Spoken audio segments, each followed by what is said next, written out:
Hey guys, this is Bruce, and this is another live. I just wanted to get another opportunity throughout the week to answer more questions. I get so many questions, and it's really a blessing, but I'm getting so many questions from Facebook, from YouTube, and from TikTok. So I thought maybe what I'll do is instead of engaging all of the chat, because what's been happening with the lives is that they get taken over by chat and people asking the same questions, which is fine. I love it, but uh I want to take time to answer some of the comments that I get. So let's go ahead and do that. So this is YouTube.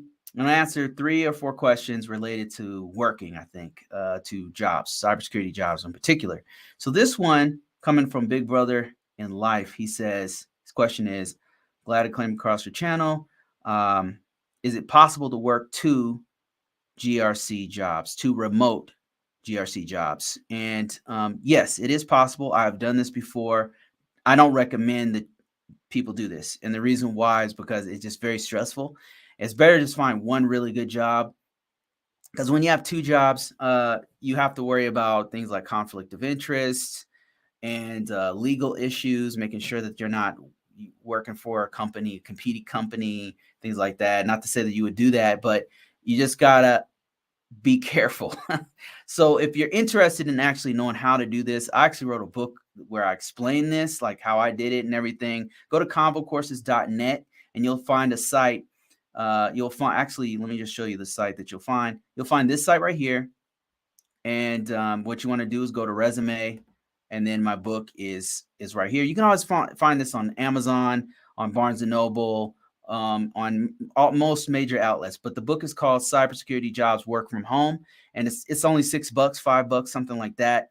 And I give you a discount on this site, so that's why I'm suggesting that you go to this site right here. But anyway, so I explained what I did. So in a nutshell, what I did was I had one full-time job, and I couldn't miss meetings from that job. I have a non-disclosure agreement with that job. They didn't tell me not to work for any other companies, because if they did, it's something, obviously you don't want to do that.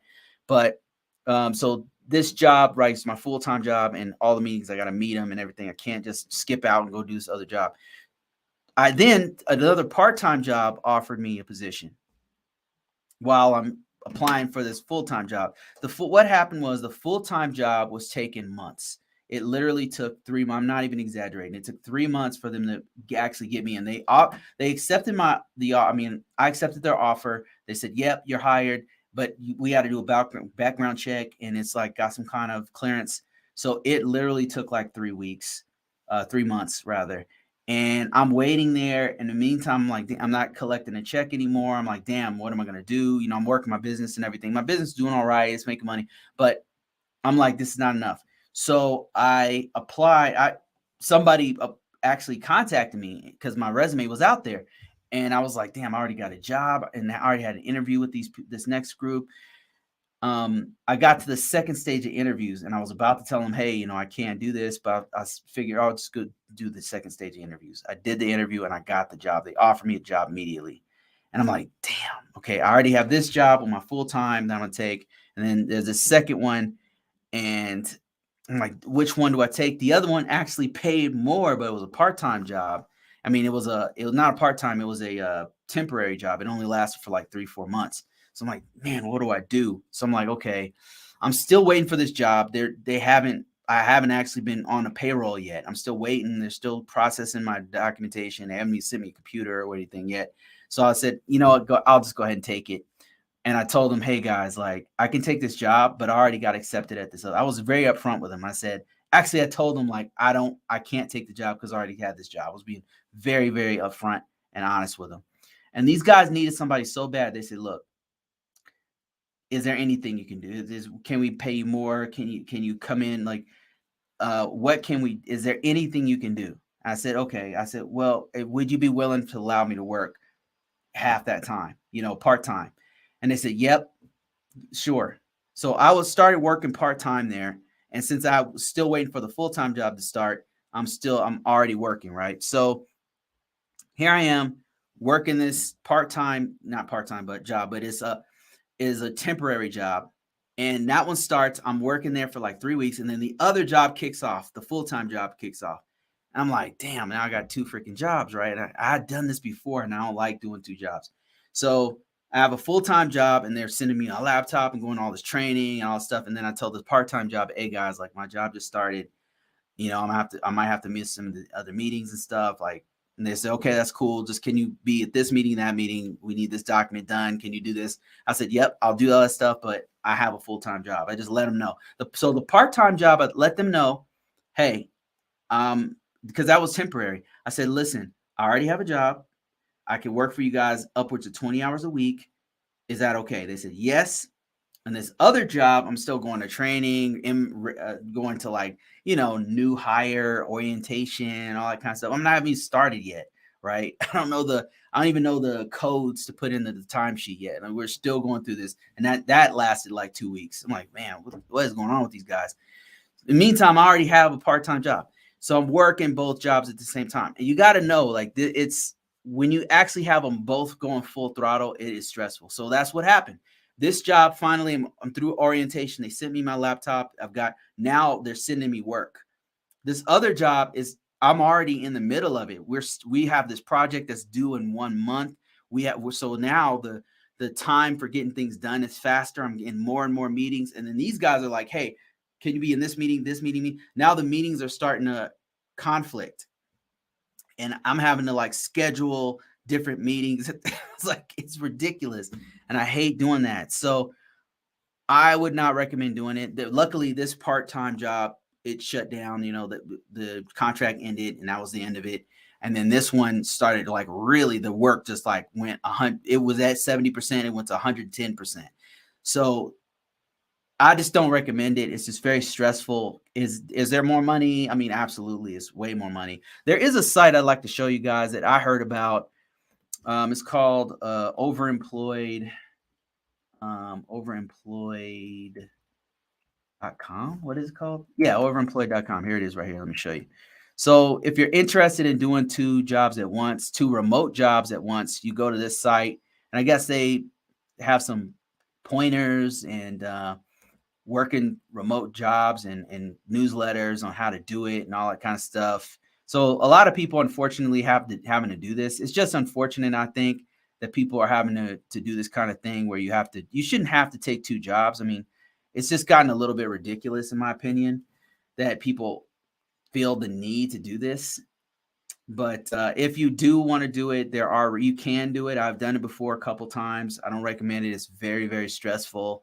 If you do it, there is a way to do it. My book kind of explains in detail exactly how to do it. But yeah, 1 full-time job, 1 part-time job. Let the part-time job know. And there's rules. Like if this full-time job tells you you can't work for another company. Like, we need you for the full 8 hours. Sign your name here. Don't do it. It's not legally, it's not worth it. I wouldn't do it. Right. So and then conflict of interest. That's really a big one. Like if nothing else, like even if you ignore their stupid rules of saying you can't work anything for them or whatever, you think that's BS. Okay. I get you on that one, but conflict of interest, you should really avoid that because that could really get you in trouble. So that's it for that one. Let me answer another question here. The next question is from YouTube. They said, hello, your content is so relevant. Let me know if you have another position from Ohio. Okay, so there's always positions in Ohio. So let's find one real quick. Let's go live. Let's do a live search for one in Ohio. So let's go to Indeed. You can do this on any search engine, but let's just try Indeed. And we're going to search for a job for Ohio. What kind of job? He didn't really specify, so we'll just put cyber security in general. And if we search for everything, it's going to have 27,000 jobs, right? So now let's go for Ohio. OHIO. Anything in Ohio. Check it out. Check it out. So these are all jobs. Now, let's say he wanted a compliance job. So what we can do is we could search for RMF is one compliance job that you can do. This is 64 jobs doing compliance. There's one for a bank. There's one for some company doing assessments. And there's a RMF one, risk management framework. There's one at Wright-Patterson Air Force Base. And, they're paying like 80. That's pretty good in Ohio, I think. Let's see. Let's look for, let's say he wanted a PCI compliance jobs. I don't know if there's any PCI compliance in Ohio, but yep, there's 50 of them. Look at that. 50 jobs. Now, another thing we want to do that's really important is to search only in the last 14 days. Because if it's 30 days old, then more than likely somebody's already taken it. It's going to be way more competitive. Not to say you can't find a job that's 30 or 60 or 90 days old, but it's just more rare. Here you go right here is PCI jobs. This one's paying pretty good, especially in Ohio. There's another PCI job, another one. So that's how you do it. You would do the same search on dice.com, on monster.com, on all these jobs.com. All right. Let me see if there's any other questions here. Let me see if there's any other questions that's on this. Okay, here we go. First time I'm seeing some of these questions here. Somebody said, thank you for the free content. I'm going to be reworking my resume tomorrow. I'll be purchasing your content if I land a role this week. Okay, well, awesome. That's incredible. And I'll just leave a message and tell them best of luck. Do a heart in there. And just so you guys know what I do with my resume, if you want more information on how to do your resume, go to ConvoCourses.net, ConvoCourses.net, and what you'll find is a bunch of discounts, www.ConvoCourses.net, tons of discounts on these books, where I'm talking exactly about, I'm breaking all of it down on the marketing, not just creating a resume. Anybody can create a resume, especially with AI or whatever, but then you have to market it. You got to know what keywords to put in and then where to put it. And so that's kind of what I'm teaching you in this course right here. So, and right now I'm having a huge discount on it. You can actually buy all these books. One of these books tells you exactly how to do the resume how to create the resume, put the keywords in there. And then the other one goes into detail about what types of jobs are out there. So this is important because a lot of people think that cybersecurity is just hacking, just pen testing. You have to have a cybersecurity degree for that. You don't. So what I'm telling you is that my career field is a great example of this because I'm in compliance, which I don't really have to know hacking. I have to know like how it works and stuff, but I don't have to do Nmap to do a scan on a system with a silent scan to sneak through a firewall. I don't have to do all that stuff. You know what I mean? So not that that's not cool. That's cool stuff, but that's not my job.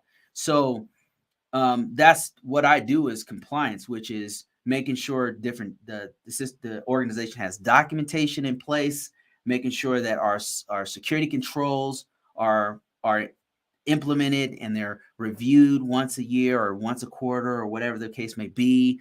I'm doing continuous monitoring with the organization. I'm in meetings to see, okay, we have this standalone system. What's going on with this system on this network over here? We have a certain issue with this. I'll sit in on the meetings and sometimes I'll say, okay, do we need additional, is there anything we're violating by putting this new system in? And then I'll have to go through our things like our security policy to make sure, okay, this is good, this is changed or whatever. So that's my job. It's not super technical. And this book here explains that there's many other career paths, not just compliance.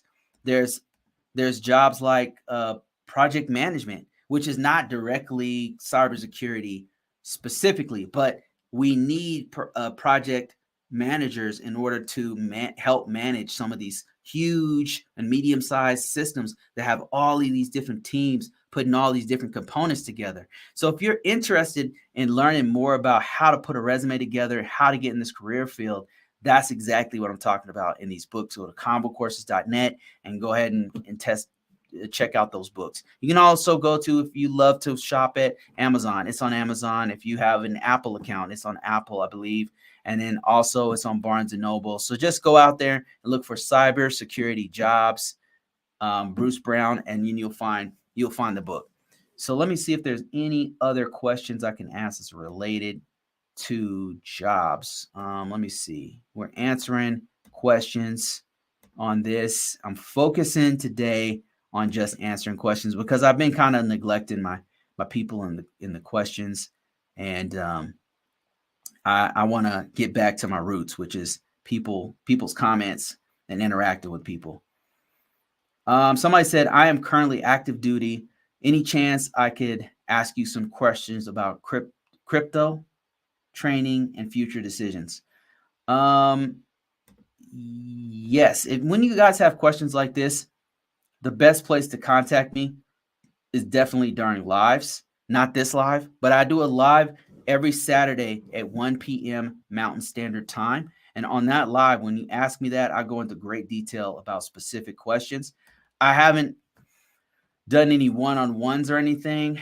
That's one of the best places to ask me. You can also contact me on ConvoCourses. Contact at ConvoCourses.com is another way to contact me. If you have a specific question, I'll get to it. At some point, because I get so many emails, sometimes they get lost in there, but I will answer it as best I can. So active duty military, if I can answer this question, I probably need more context, but I'm currently active duty. I have some questions about training and future decisions. The best advice I would give to anybody who's getting out of the military is, before you get out, if it's possible, try to get a degree. So, and you might be saying, Bruce, like, I'm not academic. I was infantry. I don't have I haven't done any of that stuff. But see, here's the thing. When you're in the military, every time you go to training, even all those side trainings, like, now I'm not talking about just like basic military training, which does count towards credits. I'm talking about your military training when they send you to your training, and then also all those offshoot trainings. When they send you like 2 months worth of training on a specific thing. A lot of those courses that they send you to have college credits associated with it. And so if you go to a counselor before you get out, go sit down with the counselor and say, listen, could you review my records, my military records, and see if I'm eligible for an associate's degree or a bachelor's degree? Because some people have that much training. So what they'll do is they'll take all of your credits, and some of your credits, when they apply to that associate's degree, they'll say, okay, you've got 30 plus credits. However, you need a couple more classes in order to fulfill your associate's degree or your bachelor's degree or whatever. So they'll tell you what classes you need. And typically it's like math, like basic math, right? So unless you've been to school before, you might not have the math credits that you need. So you might have to go to a math class, for a few weeks or a couple months or whatever. I think a quarter is like 3 or 4 months. So you have to go to a math class, and then like maybe you might have writing or something, and then one more class, and then you have a degree. So do that before you get out of the military, and you can have a degree in many different subjects depending on what you want. Now, if you wanted like a computer science degree or an IT degree, an associate, and you were a infantry guy, you have no background in IT, then more than likely you'll have to take some classes in information technology. But listen, think about it. If you had only 3 classes, if you knew that you only needed 3 classes in computers and 1 class in math, so basically a total of 4 or 5 classes, and you have yourself a degree before you get out, and all of that's only going to take you 8 months to do. Let's say it took you 8 months to go through those 5 classes, and you get out in a year and a half. Think about it. Now you have an associate's degree or a bachelor's degree before you even get out of the military. So get that. It's just going to help you out when you get out. Now, granted, even if you get out and you don't have a degree, you can still go back and use the credits from active military, and then apply those to your degree. And even if you were in the reserves or if you're in the Guard, all that counts. If you went to military school, the schools you go to have credits associated to it. So all you got to do is go to a counselor. They'll pull your transcripts, or have you go get them or whatever. Get your transcripts. They'll take a look at them and say, okay, looks like you have 24 credits. You have 30 credits. you need a total of X credits to actually get a degree. So you need this class, and this class to get this degree, or this class, this to get this degree. So it really is worth your time to go sit with a counselor, an academic counselor. Okay. If you're still in the military, they have a place you can go to where you can sit, whether it's Army, Marines, Navy, Air Force, Coast Guard. They'll have a place where you can go to, sit down with an academic counselor. They'll go through your transcripts, pull your transcripts, and then map out what classes you can do and which ones you can get quickly. And then you have yourself an associate's degree or a bachelor's degree or whatever. So make sure you do that. Another thing I would tell you to do before you get out of the military is make sure you get your military records, especially if you're in the Marines or the Army. You guys have a lot of injuries and you have too much pride to say anything about it. And let me tell you something. Outside the military, it's much different. They don't have medical care out here. It's really difficult. And I don't know why more people don't talk about it, but it's one of the most difficult parts about being outside the military is that you don't have the benefits are in the military are 1,000% better on the outside, and military medical, mental, dental is very, very expensive on the outside of the military. And the insurance doesn't quite cut it.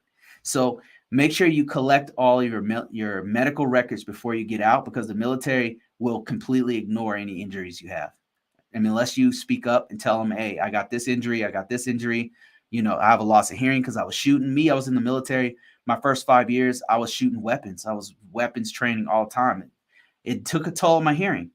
So that stuff affects you when you get out. I mean, I know, like, especially younger guys, I was this guy. I was the same way. You know, I was a hardcore young dude, and felt like nothing could hurt me. But as you get older, like, those injuries are serious. So anyway, that's my advice. And I'm going to be doing this. I'm going to try to do this more times a week so I can answer more questions, like more specifically to the comments and not get lost in the actual chat.